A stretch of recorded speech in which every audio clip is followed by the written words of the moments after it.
নমস্কার। কিছুদিন আগে আমাদের গভর্নমেন্টের তরফ থেকে এবছর বাজেট কোন সেক্টরে, ডিফেন্সে কিরকম, হেলথ কেয়ারে কেমন, বিভিন্ন সেক্টরে, এগ্রিকালচারে কেমন, হোম অ্যাফেয়ার্স, রিয়েল এস্টেটে কেমন, কোন গভর্নমেন্ট বাজেট প্রকাশ করে দিয়েছে আমাদের যে ফাইন্যান্স মিনিস্টার নির্মলা সীতারামনের তরফ থেকে সবকিছু গুছিয়ে বলে দিয়েছে কোন স্টেটের কতটা টাকা অ্যালটমেন্ট হলো সবকিছু ভালো করে বলে দিয়েছে। তো এখানে মূল যে জিনিসগুলো এর আগে একটা ভিডিওতে আমরা ডিসকাস করেছিলাম সংক্ষেপে গভর্নমেন্ট কোন দিকটা আস্তে আস্তে ফোকাস করার চেষ্টা করছে, কোন ডাইরেকশনে দেশটাকে নিয়ে যাওয়ার চেষ্টা করছে, সংক্ষেপে একটা আমি জিস্ট ভিডিও বানিয়েছি। ওটার লিঙ্ক দিয়ে দেবো আমার ডেসক্রিপশন বক্সে, কমেন্ট বক্সে, কি ওটা দেখার জন্য রিকোয়েস্ট করবো, কিংবা চ্যানেলের ভিতরে গিয়ে আপনি দেখতে পারেন। আমার চ্যানেলের ভিতরে গিয়ে এই ভিডিওটা আছে ভালো করে, বাজেট 2024 সংক্ষেপে বলে, ওটা দেখার জন্য অবশ্যই রিকোয়েস্ট করবো। আজকের ভিডিওতে যেটা ডিসকাস করবো, কিছুদিন আগে আমাদের পার্লামেন্টে রাঘব চাড্ডা, যে আমাদের পাঞ্জাবের এমপি, আম আদমি পার্টির তরফ থেকে রিপ্রেজেন্ট করে সব থেকে ইয়ংগেস্ট মেম্বার অফ পার্লামেন্ট, ভালো একটা স্পিচ দিয়েছে। আমাদের স্পিচ দিয়েছে এই বাজেটের উপর। বাজেটে যে গভর্নমেন্ট যে জিনিসগুলোর উপর ফোকাস করছে, সাধারণ মানুষের কোন জিনিসগুলো এফেক্ট করছে আর খুবই বাজে রকম ভাবে এফেক্ট করছে, তার মধ্যে এক নম্বর যে জিনিস ছিল গভর্নমেন্টের এই ট্যাক্স। তো আজকে ভিডিওটা এটাই ডিসকাস করবো ট্যাক্সের ব্যাপারে, আর আমাদের এই জিনিসটা নিয়ে কিরকম ভাবা উচিত, কিরকম ডিসকাশন করা উচিত, আমার যে আইডিওলজি থিঙ্কিং আজকের ভিডিওতে শেয়ার করবো। আপনার কি ভাবনা চিন্তা, আপনার কি মনে হয়, অবশ্যই কমেন্ট বক্সে লিখতে বলবেন না, অবশ্যই লিখুন আপনার ইমোশনসগুলো শেয়ার করুন। এখানে একটা কমেন্ট বক্সে আমরা একটা ডিসকাশনের মতো ওরকম ডিসকাশন করতে পারি কিরকম কি হচ্ছে, আর এই জিনিসগুলো নিয়ে আমাদের অবশ্যই কোশ্চেন করা উচিত।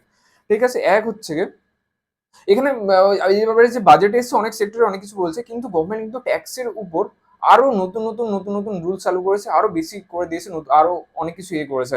কিছু কিছু রিডাকশনও হয়েছে, কিন্তু অতটা যতটা না বেনিফিট তার থেকে সাধারণ মানুষকে আরো বেশি এফেক্টেড করবে। কারণ যতটা পাচ্ছে কমন মানুষের কাছ থেকে, মিডিল ক্লাস মানুষের কাছ থেকে গভর্নমেন্ট যতটা পয়সা বার করে নেওয়ার চেষ্টা করে ততটাই করছে, কিন্তু এই যে যতটা পয়সা নিচ্ছে সেই অনুযায়ী আমরা কি বেনিফিট হচ্ছি, ডাইরেক্ট বেনিফিট কি আমরা পাচ্ছি, এই জিনিসটা নিয়ে আমাদের কোশ্চেন করতে হবে।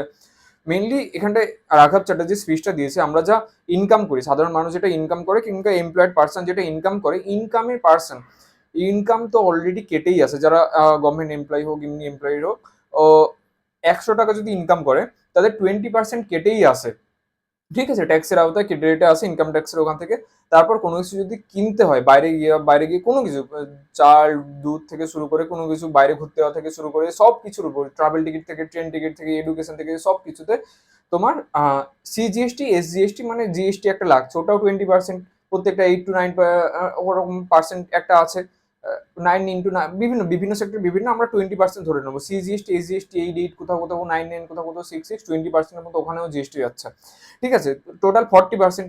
কারণ স্যালারিটা যখন আসছে ওটাও কেটে আসছে গভর্নমেন্টের কাছ থেকে 20%। যখন আমরা কোনো কিছু কিনছি, ইনকাম কি জন্য, কোনো কিছু কেনার জন্য, কোনো কিছু খরচা করার জন্য, কোনো কিছু আমাদের করার জন্য, তো সেখানটাও 20% আমাদের গভর্নমেন্টকে দিতে হচ্ছে, টোটাল 40% চলে গেল। তার উপর টোটাল ফাইন্যান্সিয়াল ইয়ারে মানে পুরো এক বছরে আমরা কতটা এই জিনিসটা আমাদের আর্নিং হচ্ছে, কতটা সেভিংস হচ্ছে, তার উপর কিন্তু একটা ট্যাক্স ফাইল আমাদের করতে হয়। সেখানটাও কিন্তু 15 থেকে 20% গভর্নমেন্টের কাছে অলরেডি ট্যাক্সের আওতায় চলে যায়। তো অলরেডি দেখতে দেখতে 100 টাকার মধ্যে আমরা 60 টাকা কিন্তু গভর্নমেন্টকে দিয়ে দিই। এই জিনিসটা নিয়ে রাঘব চাড্ডা যে বলেছে, আমাদের ইয়ং পার্লামেন্টের মেম্বার, পাঞ্জাব থেকে আসা, আম আদমি পার্টিকে করেন, রিপ্রেজেন্ট করেন, খুবই ভালো একটা জিনিস নিয়ে টপিকে কথা বলেছেন। আর এই জিনিসটা নিয়ে অবশ্যই আমাদের গভর্নমেন্টকে বারবার কোশ্চেন করা উচিত। আমরা যে আর্নিং করি তার 60% তো গভর্নমেন্ট 20-20-20 ইনকাম ট্যাক্স কেটে আসছে, যখন কোনো কিছু কিনতে যাচ্ছে তখনও 20%, আর যখন আমাদের ট্যাক্স ফাইল সাবমিট করার সময় আসছে তখনও 20%, 60% চলে গেল। 100 টাকার মধ্যে আমরা 40 টাকা অ্যাকচুয়ালি আর্নিং করছি। এটাই আমাদের, এর মধ্যে কোথায় আমরা সেভিং করবো, কোথায় ফ্যামিলি কেয়ার, কোথায় হেলথ কেয়ার, কোথায় এডুকেশন, কোথায় ম্যারেজ, তারপর কোথায় ফ্যামিলি, কোথায় ফ্যামিলির আপডেট হবে, এই জিনিসগুলো আর কোথায় খরচা হবে, আর কোথায় সেভিং হবে, কোথায় ইনকাম জেনারেট হবে।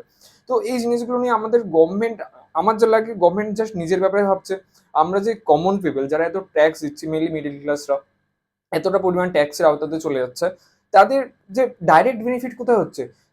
গভর্নমেন্ট বলছে হ্যাঁ আমরা রাস্তা বানাচ্ছি, হসপিটাল বানাচ্ছি, এই করছি, ওই করছি, কিন্তু দেখা যাচ্ছে বিহারে প্রতিদিন একটা করে ব্রিজ ভেঙে যাচ্ছে, এই হচ্ছে হচ্ছে বিভিন্ন জায়গায় বিভিন্ন রকম প্রবলেম হচ্ছে। এমন না ইনফ্রাস্ট্রাকচার আমাদের আমেরিকার মধ্যে হয়ে গেছে, অন্য জায়গার মধ্যে হয়ে গেছে, কিন্তু ট্যাক্সের দিক থেকে আমাদের দেশ আস্তে আস্তে যতটা পারে মানুষকে নিগড়ে নিচ্ছে। আমার যে মনে হয়, আপনাদের কি মনে হয় অবশ্যই কমেন্ট বক্সে লিখুন। তো এই জিনিসটা নিয়ে আমাদের অবশ্যই কোশ্চেন করা উচিত, পলিটিক্যাল নেতাদের অবশ্যই এই জিনিসটা নিয়ে একটু ভাবা উচিত। এই জিনিসগুলো নিয়ে পার্লামেন্টে একটু ডিসকাশন হওয়া উচিত। ট্যাক্স সাধারণ মানুষদের অনেকটা বড় পরিমাণে এফেক্ট করছে, আর ফাইন্যান্স জিনিসটা খুবই একটা ইম্পর্টেন্ট জিনিস, এটাতে এফেক্ট করে বিভিন্ন প্রবলেম আসতে পারে, বিভিন্ন বড় বড় মেজর প্রবলেম আসতে পারে, যেটা আসছে। ঠিক আছে, যেটা মেন্টাল হেলথকে, ফিজিক্যাল হেলথকে, ফ্যামিলি হেলথ, যে পুরো জিনিস থাকে আমাদের যে সোসাইটিকে আস্তে আস্তে ডিস্ট্রাকশন করছে, পরে গিয়ে যেটা আমাদের ইন্ডিয়ার জন্য, যারা কমন মানুষে ভর্তি তাদের জন্যই যদি ইন্ডিয়াটা যেটা আছে সেটাই যদি এফেক্ট হয়, ইন্ডিয়া কি করে এগোবে, ইন্ডিয়া কি করে ভালো হবে? প্রত্যেকটা ফ্যামিলি তো একটা ঘর, প্রত্যেকটা ফ্যামিলি যদি ভালো হয় তবেই তো ইন্ডিয়া ভালো হবে। আর সেই জায়গাটাই যদি কোনো কিছু একটা এফেক্ট করে, কি করে সবকিছু তো ডাউন হয়ে যাবে আস্তে আস্তে। ফুড ফুডের প্রত্যেকটা জায়গায় দাম বেড়েছে, আনএমপ্লয়মেন্ট প্রচুর হয়েছে, আগে থেকে অনেক পার্সেন্টেজ বেড়েছে। এই জিনিসগুলো গুগলে সার্চ করে আপনি একটু দেখতে পারেন। কিন্তু আমরা যে পরিমাণ ট্যাক্স দেয় মিডিল ক্লাসরা, যতটা এই আওতায় চলে যায়, অলরেডি বললাম 60% ট্যাক্স চলে গেলো, 40% থাকছে। যে ট্যাক্সটা দেওয়া হচ্ছে তার ডাইরেক্ট বেনিফিট কোথায় হচ্ছে? আমাদের না এডুকেশন সিস্টেম, যে গভর্নমেন্ট স্কুলে তো নর্মাল যারা এখনকার দিনে কেউ পড়াবে না, গভর্নমেন্ট স্কুলের কোয়ালিটি অতটাও এরকম কিছু হয়নি পড়ানোর মতো। মিডিল ক্লাস পেরেন্টস যারা আছে, এমন না যে প্রাইভেট স্কুলের ফি স্ট্রাকচার দিনের পর দিন হাই হাই হাই হয়ে যাচ্ছে, এই জিনিসগুলো হয়ে যাচ্ছে, হসপিটাল কেয়ার হেলথ কেয়ারের জিনিসগুলো আরো বেশি হয়ে যাচ্ছে। তো এই জিনিসগুলো নিয়ে ভাবা হচ্ছে, তার এত যে ট্যাক্স পেমেন্ট করা হচ্ছে, গভর্নমেন্ট খরচা কোথায় হচ্ছে তারও কোনো লিস্ট নেই প্রপার।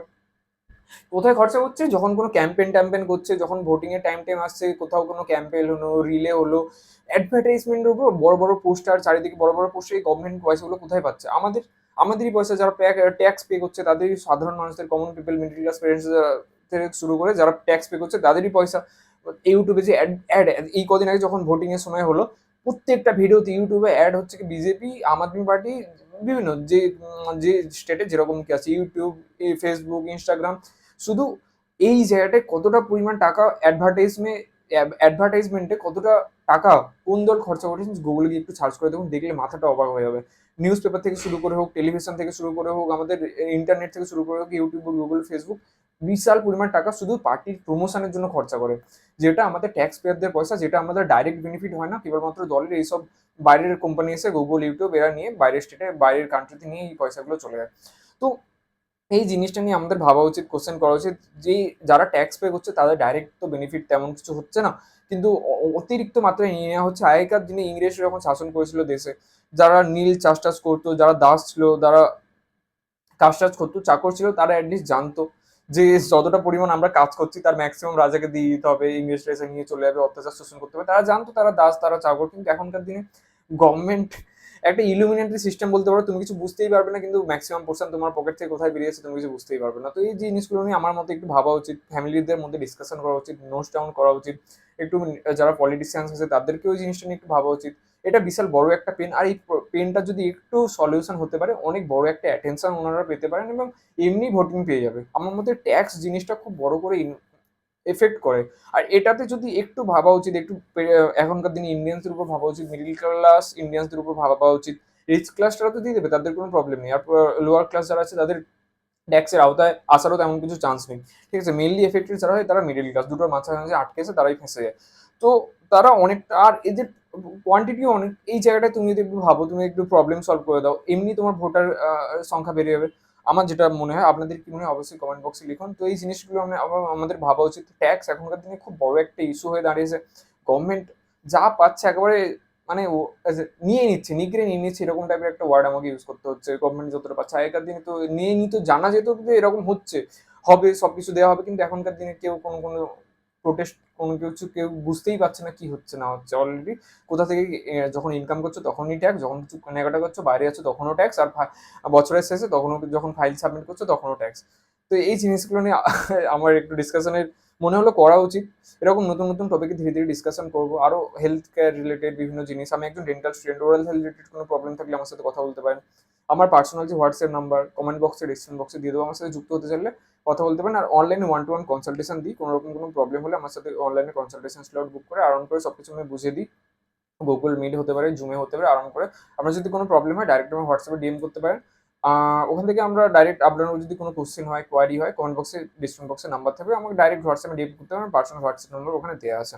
তো আজকের ভিডিও এটাই ছিল। বাকি আমি বলবো চ্যানেলটাকে একটু সাবস্ক্রাইব করার জন্য রিকোয়েস্ট করবো। নতুন নতুন আরও ভিডিও আছে চ্যানেলের ভিতরে গিয়ে, আরও ডিসকভার করুন।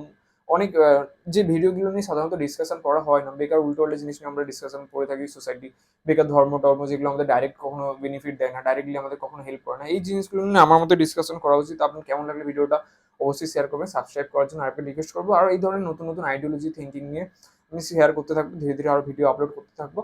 তো আজকে ভিডিও এখানে শেষ করছি। আর কোনো রকম কোয়ারি থাকলে ডাইরেক্ট আমার নাম্বারে হোয়াটসঅ্যাপে ডাইরেক্ট ডিএম করতে পারেন, যত তাড়াতাড়ি আমি রিপ্লাই করে আপনার কোয়ারি কোশ্চেন সলভ করার চেষ্টা করবো। আর পারলে অনলাইনে কনসালটেশন বুক করতে পারেন, অল্প বহুত মিনিমাম প্রাইসে আমি দিয়ে একটা ওয়ার্থফুল মিটিং একটা আমরা করতে পারি। কোনো রকম কোশ্চেন থাকলে লিখে পাঠাতে পারেন হোয়াটসঅ্যাপে, ঠিক আছে? তো আজকে ভিডিও এখানে শেষ হচ্ছে, দেখা হচ্ছে আমাদের নেক্সট ভিডিওতে। নমস্কার।